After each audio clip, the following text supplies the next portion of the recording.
In 1941, massive German armored divisions were tearing through the Soviet Union.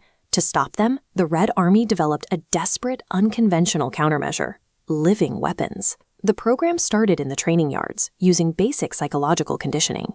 The military kept the dogs hungry and placed their only rations directly underneath the dark undersides of stationary tanks. Once the dogs learned to automatically seek out a tank's underbelly for survival, handlers strapped heavy canvas harnesses to their backs, packed with high explosives. This bizarre delivery system was designed to bypass a major structural obstacle. German tanks had incredibly heavy front plating, but their absolute weakest point was the floor, where the steel armor was dangerously thin. The dog would dive underneath for food, triggering a wooden lever on its harness to detonate the payload. It was a calculated, brutal strategy that weaponized a biological survival instinct to strike an armored giant's only vulnerability. In World War II, the Soviets tried something truly desperate: turning dogs into living anti-tank weapons. But this extreme experimental tactic completely backfired. Here are the 3 practical realities that doomed the program. First up, the dogs couldn't actually tell the difference between enemy and friendly tanks. In the chaos of the battlefield, the giant metal machines all looked identical, making them dangerously unpredictable. Second, complete sensory overload.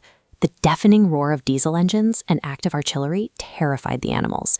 Instead of charging the enemy, spooked dogs would frequently turn around and sprint straight back toward friendly Soviet positions. And finally, German countermeasures. Initially, soldiers struggled to hit these fast, low-to-the-ground targets, so commanders issued shoot-on-sight orders, ultimately relying on flamethrowers as an impassable deterrent to keep the animals at bay. Between the friendly fire risks and brutal countermeasures, weaponizing animals was a doomed concept that endangered its creators. In 1942, a massive Soviet tank division was forced into a desperate, chaotic retreat. But they weren't running from enemy firepower. They were fleeing from their own secret weapon: dogs. The military had spent years weaponizing canines, tightly strapping explosives to their backs to hunt down armored vehicles. The tactical plan was simple: deploy the dogs across the battlefield to intercept the advancing enemy. But during a massive engagement, the overwhelming noise of live combat shattered that plan. The sheer chaos caused a massive psychological break, and the terrified animals panicked. Instead of hunting the enemy, they fled straight back under the familiar tracks of their own advancing Soviet tanks. The resulting friendly fire chaos forced the entire division to withdraw. This catastrophic backfire marked the absolute and permanent termination of the anti-tank canine project. The military finally stopped treating these animals like disposable bombs. Instead, they pivoted exclusively to intelligence roles, relying on the natural bond that makes them the loyal tactical partners we recognize today. Active battlefield, keeping the front lines connected is a nightmare. Human runners and vehicles are slow, highly vulnerable targets. But militaries found an unexpected, agile solution to maintain their communication networks. First up, canine units laid nearly 7,800 kilometers of telephone cable across the front lines. Fitted with specialized harness spools, these dogs unrolled wire as they sprinted through the trenches. This kept static lines of communication open, allowing commanders to safely coordinate troop movements. Next, when those static lines failed, dogs operated as dynamic couriers. Their small size and blazing speed allowed them to bypass hazards that human soldiers simply couldn't survive.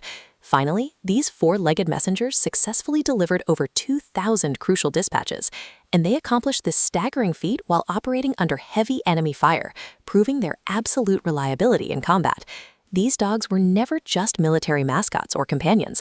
When all other methods failed, they were the literal backbone of battlefield communication that kept entire armies connected. Imagine bleeding out in a World War II trench, trapped in crossfire so heavy that any human medic who tried to reach you was instantly cut down. To bridge this deadly gap, the Soviet Army deployed an unlikely rescue force, a highly specialized frontline canine unit. Because of their small size and lightning-fast agility, these dogs could sprint through muddy, bomb-cratered no-man's land completely undetected. They tracked the scent of blood to locate fallen soldiers hidden in the rubble. When a survivor, they delivered life-saving medical supplies strapped right to their backs. This allowed trapped soldiers to patch their own wounds and survive until nightfall. This single canine program didn't just save a handful of lucky men. These dogs successfully pulled a staggering 680 wounded soldiers from the brink of death. But those 680 medical miracles were just one part of a massive, versatile war effort. By the end of the conflict, Soviet canine units executed over 61,000 frontline missions, proving that on the deadliest battlefields of the entire war, a soldier's best friend was their only real hope.